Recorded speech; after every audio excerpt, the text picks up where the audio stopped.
在地消息来看，进前这台南市风台和台南七股西寮的布花放弃，即马佫拄到这天文大楼，所以边仔盐埕这单呢已经连续2天这积水拢无提起啊。市道176线这地势较低，所以海水是直直安尼灌入来。即马台南市的水利局是贴沙地下来应变，按算2礼拜内会完成道路掌管的工程。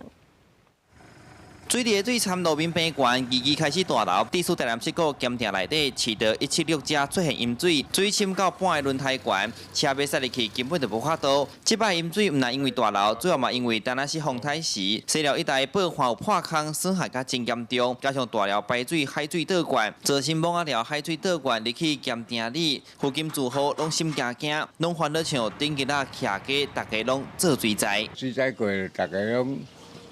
规个拢高兴的啊！你看看破棚啊，拢拍去啊！啊，即摆如果惊水灾意外，规村的人拢爱走。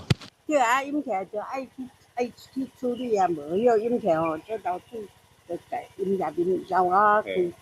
啊，所以敢会烦恼啊？ 烦恼啊，煞袂。水利局讲，风台过后，已经有派人赶紧去完成维护布花的补强。目前7股176线道受雨轮流失，造成地势较低出现淹水。现场已经有出动人工甲机具，嘛有咧贴沙地啊。因按照2礼拜完成现有咸埕道路加灌工程，通降低附近社区搁做大水的风险。经评估积水尚未影响社区，黄伟哲市长要求水利局立即筑起第2道防线，将于今日持续针对盐田土堤运土加高。这摆大楼对22到27连续6天，加上低气压影响，天气无稳定。毋但台南、屏东、东港、东顶里平常淹口较悬，就算即阵县府参相关单位有刷动式的抽水机进驻，毋过由于是淹水，一直到透早7点外才退水，这几天乡亲就爱特别细腻。记者陈武、柯斌在台南采访报道。